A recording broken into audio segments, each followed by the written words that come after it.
بسم اللہ الرحمن الرحیم ودعوى أن الملك التقديري هنا أيضا لا يتوقف على دلالة دليل خاص بل يكفي الدلالة بمجرد الجمع بين عموم الناس مسلطون على أموالهم إلى آخر۔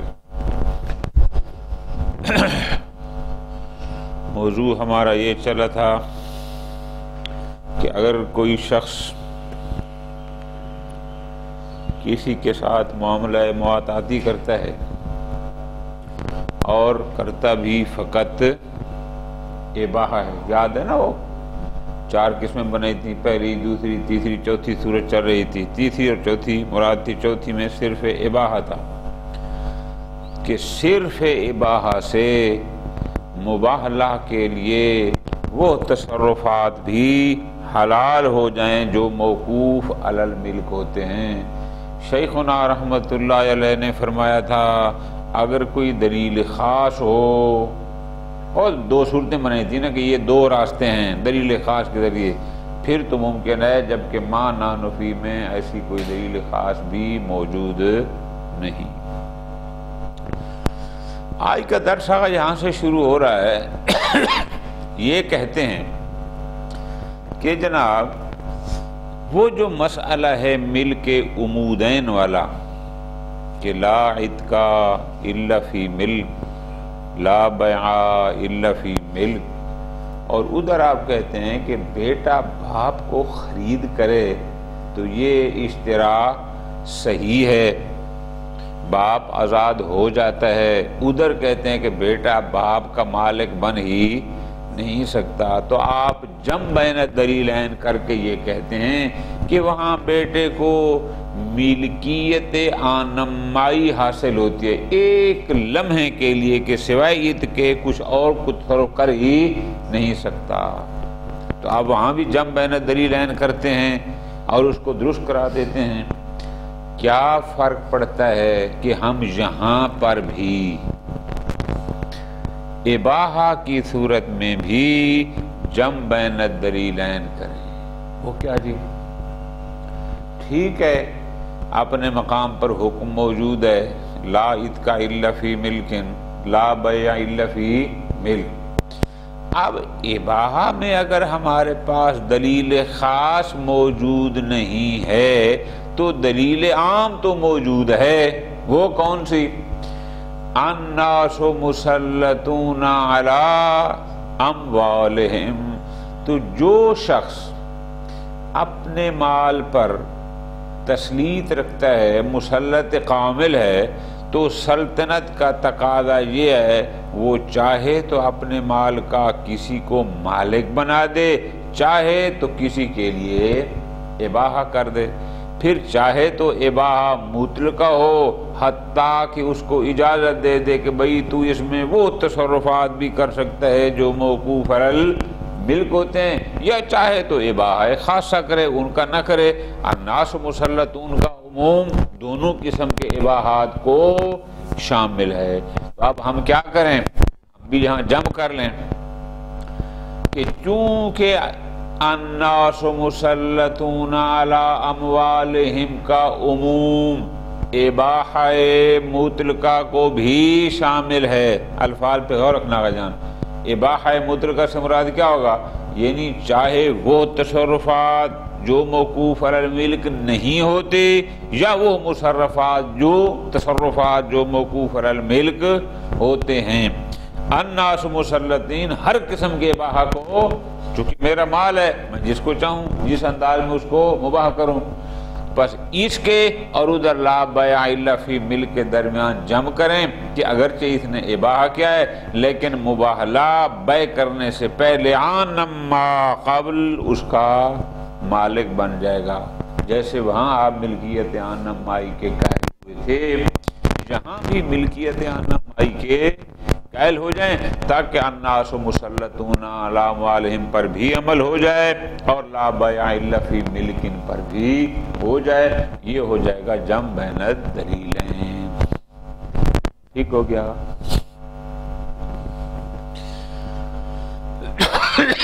شیخنا جواب میں فرماتے ہیں نہ، یہ دعویٰ قابل قبول نہیں۔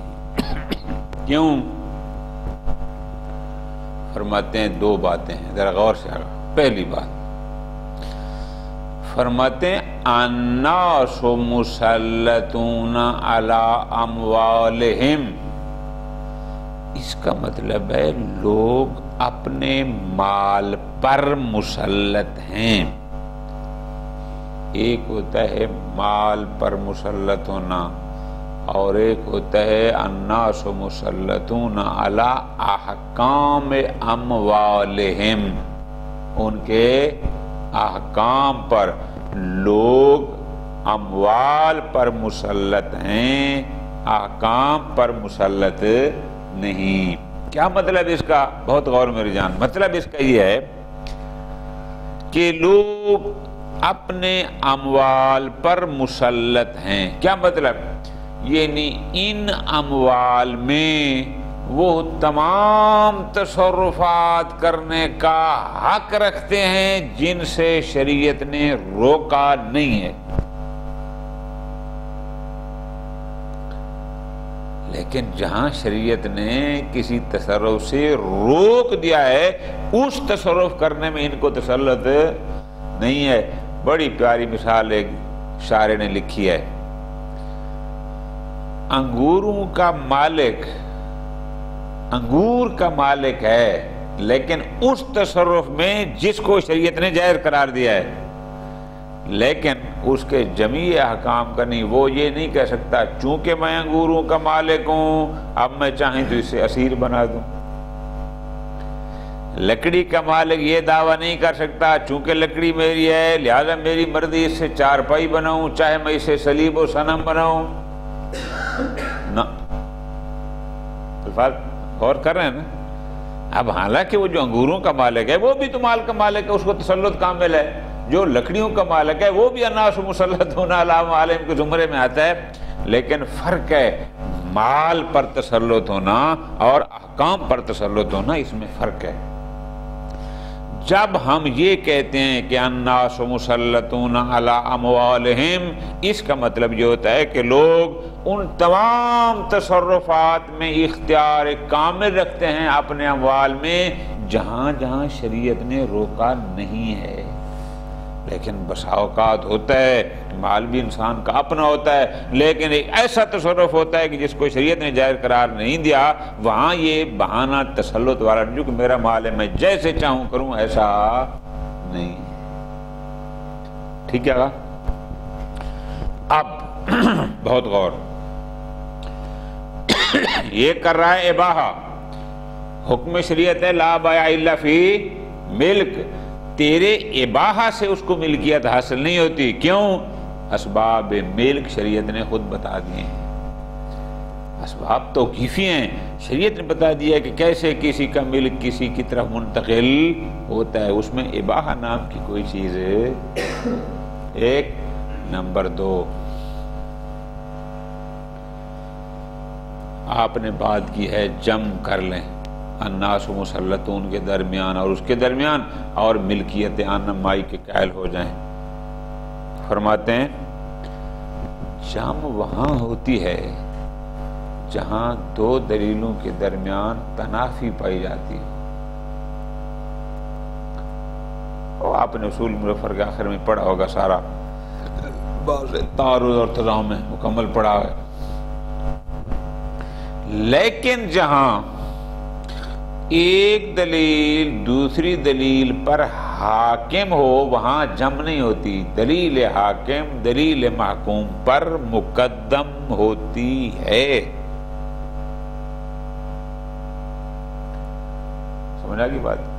یہاں پر لا اتقا الا فی ملک، لا بیع الا فی ملک جیسی ادلہ الناس مسلطون علی اموالہم پر ادلہ حاکمہ ہیں، یہ دلیل حاکم ہیں جو اس کے موضوع میں تصرف بمانا یعنی اس طرح کرتے ہیں کہ اس کے دائرے کو تنگ کر دیتے ہیں، کہ تسلط سے مراد یہ نہیں بلکہ تمہیں ہے بشرطے کہ شارع نے اس کو جائز قرار دیا ہو، تو اس طرح اس کا دائرہ موضوع کا جو ہے وہ تنگ کر دیتے ہیں۔ تو الناس مسلطون اور لا بیع فی ملک، اگر ہوتی متنافیان پھر تو چلو جم کی بات کر لیتے، لیکن یہ متنافیان نہیں ہیں بلکہ وہ اس پر حاکم ہے، اور دلیل حاکم دلیل محکوم پر مقدم ہوتی ہے، لہذا یہاں جم بین الدلیلین کا مورد ہی نہیں ہے۔ ختم ہوگی بات ہے۔ اس کے بعد ایک اور بات یہ ہے، پھر خود ہی کہتے ہیں ہاں اگر تو ہوتی کوئی دلیل خاص وہاں تو ہم پھر جم کے قائل ہو جاتے۔ بعض حضرات نے لکھا ہے کہ شاید شیخنا رحمت اللہ علیہ کی مراد اشارہ ہو صاحب جواہر کی اس عبارت کی طرف کہ ہم الناس مسلطون کو نہیں لیتے، اس کو رکھو، ہم لیتے ہیں لا یحل مال امرئ مسلم الا بطیب نفس۔ تو جب طیب نفس آ گئی دوسرے کے لیے حلال ہے، ٹھیک ہے جی، اور اس پر بھی یہ بندہ راضی ہے، طیب نفس موجود ہے کہ وہ تصرف بھی اس میں کرے جو موقوف علی الملک ہوتا ہے، تو یہ اس کو بھی شامل ہے۔ ادھر سے یہ کھڑی ہے، ادھر سے لا اتقا الا فی ملک، ممکن ہے اس قسم کی خاص دلیل ہو تو ہم جم کے قائل ہو جائیں۔ پھر آگے خود ہی کہتے ہیں فتعمل اشارہ ہے کہ نہیں، ایک ہوتی ہے جمع عرفی، ایک ہوتی ہے جمع تبرعی۔ جمع عرفی تو ہم اس کے قائل ہیں، لیکن جمع تبرعی صرف اس بنیاد پر کہ ہم ایک دلیل کو نہ چھوڑیں، لا شاہد لا، اس پر کوئی شاہد موجود نہیں۔ پھر خلاصہ کلام کیا ہوا؟ پھر وہیں واپس جائیں گے، کون سا؟ کہ اباحہ کے ذریعے مباح لہ کے لیے وہ تصرفات بھی حلال ہو جائیں جو موقوف علی الملک ہوتے ہیں مشکل۔ کیوں؟ چونکہ ہمارے پاس کوئی دلیل خاص موجود نہیں۔ ٹھیک ہے جی،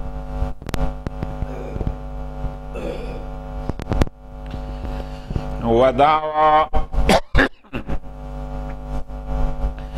ان الملک التقدیری ہونا ایضا لا يتوقف على دلالت دلیل خاص۔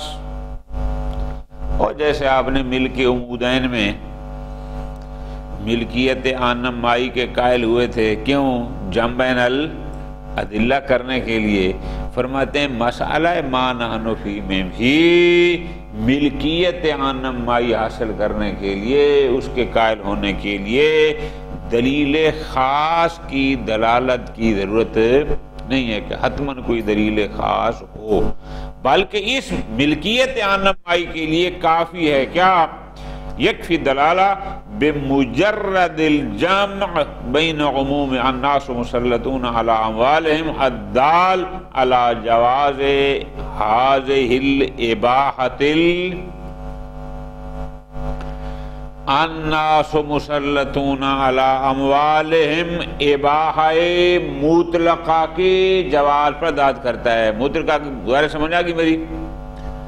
موقوفہ اور غیر موقوفہ ہر قسم کے الناس مسلطون یہ کہتا ہے، وبین عدلۃ التوقف مثل العتق والبیع علی الملک، اور ادھر دلیل ہے کہ لا بیع الا فی ملک لا عتق الا فی ملک، لہذا ہم ان کے درمیان جم کے قائل ہو جائیں، نظیر الجم بین عدلۃ فی الملک التقدیری۔ اور جیسے ملک عمودین میں آپ ملکیت تقدیری کے قائل ہوئے تھے، یہاں بھی اس کے قائل ہو جائیں۔ حرج کیا ہے کہ الناس مسلطون کہتا ہے اباحہ مطلقہ، اور ادھر لا عتق فی ملک کہتا ہے نا ملکیت ہونا ضروری، تو ہم ہو جائیں اس کے قائل کہ عتق سے پہلے ایک لمحے قبل یہ اس کا مالک بن گیا تھا اور پھر اس نے آزاد کر دیا، اس میں کیا حرج ہے؟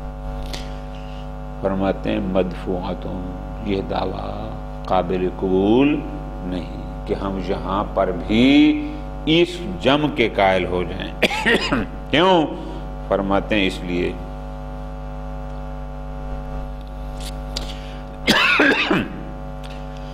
کیوں دعویٰ قابل قبول نہیں؟ فرماتے ہیں اس لیے بِأَنَّ عُمُومَ النَّاسُ مُسَلَّطُونَ عَلَىٰ أَمْوَالِهِمْ، يدل على تسلط الناس على اموالهم لا على احکامهم.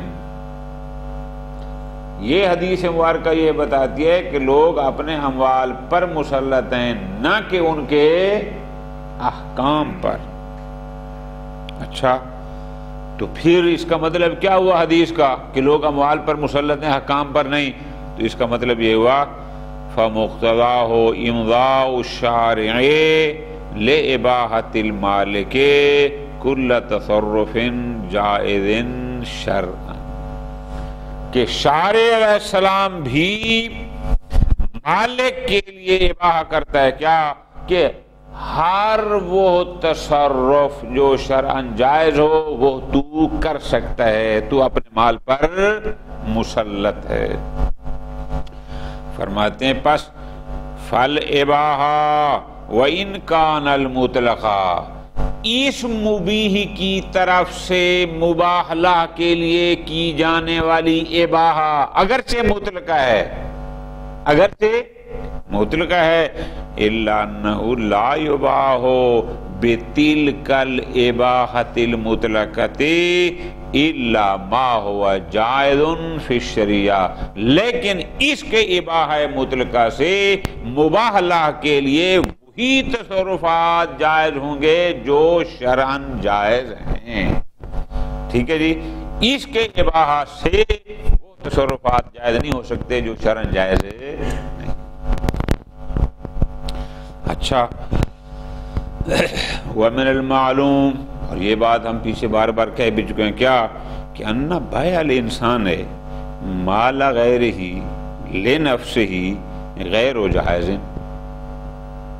میں کسی کا مال اٹھا کے بیچ دوں اپنے لیے کہ مال اس کا جائے، اس کا عوض میرے پاس ہے، یہ جائز نہیں ہے، عرفاً بھی اور شرعاً بھی، نقلاً بھی. یوں کہتے ہیں کہ نہ، جس کی جیب سے عوض جائے گا معوض بھی اس کی جیب. خوب. غیر جائز مقتضی العقل والنقل الدال علی لزوم دخول العوض فی ملک مالک العقل، بھی یہی کہتا ہے اور شریعت بھی.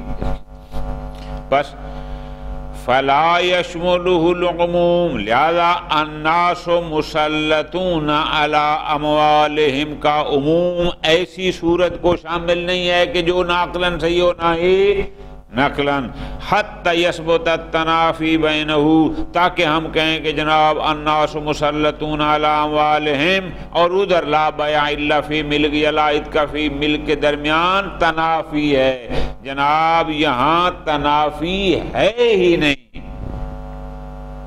ٹھیک ہے جی، ان کے درمیان کوئی تنافی نہیں ہے. بس حتی تک ان کے درمیان تنافی ہو اور پھر ان کے درمیان جمع کی جائے. کس لحاظ سے؟ بِالْتِزَامِ الْمِلْكِ التَّقْدِيرِ عَنَمَا، کیا ملکیت تقدیری عَنَمَا کے قائل ہوں تاکہ ان کے درمیان جمع ہو سکے. فرماتے ہیں تنافی ہوگی تو بات جمع کی. ٹھیک ہے جی، یہ میں نے آپ کو پہلے آسان سمجھایا کہ جمع وہاں ہوتی ہے جہاں تنافی بین الدلیلین ہو. یہ اصل مورد تنافی کا ہے ہی نہیں تاکہ ہمیں جمع کی ضرورت پڑے، بلکہ الناس مسلطون محکوم ہے لا اتقا الا فی ملک اور لا بیع الا فی ملک جیسی ادلہ حاکم ہیں. خلاصہ دلیل عدم جواز بیع الملک الغیر او اتقہ لنفسہ حاکم علی عموم الناس مسلطون علی اموالہم.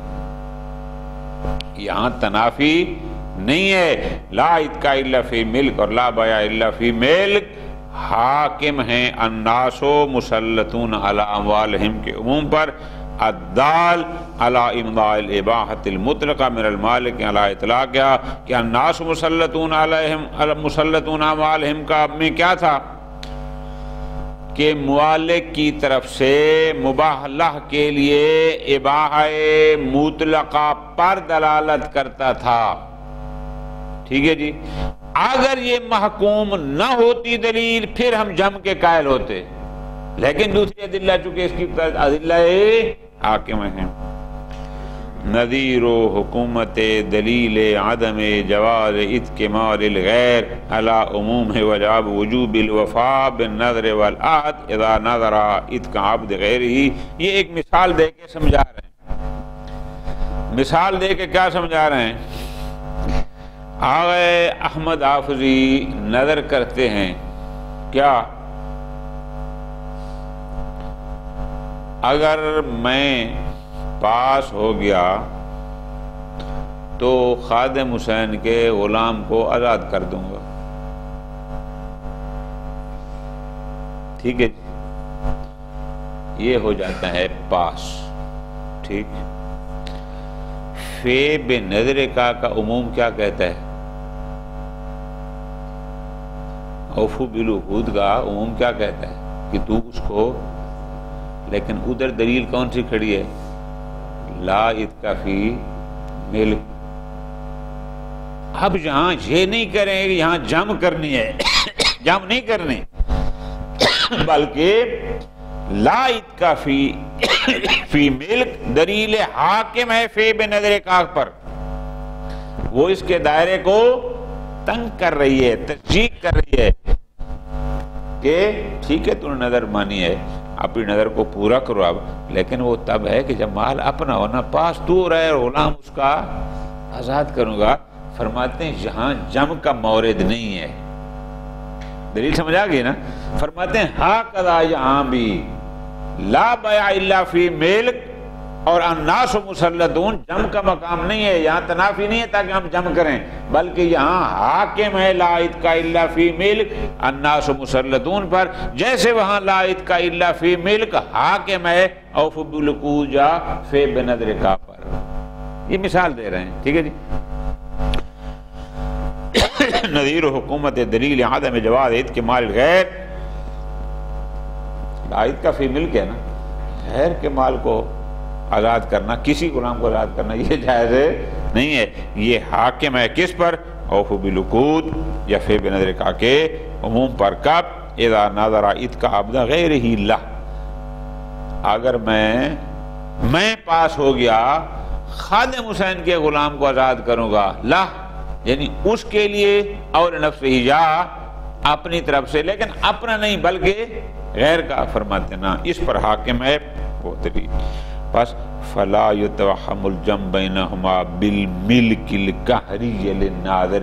جیسے اس مقام پر یہی نہیں کہہ سکتے کہ آپ جناب اس نظر اوف بالعقود فی بنظر کا کے عموم اور ادھر لا اتکا فی ملک کے درمیان ہم جم کریں، لہذا ملکیت قہری اور تقدیری کے قائل ہو جائیں. فرماتے ہیں نا، یہاں بات تنافی کی نہیں ہے، یہاں بات حاکم اور محکوم. ٹھیک ہے جی. قضا مانو.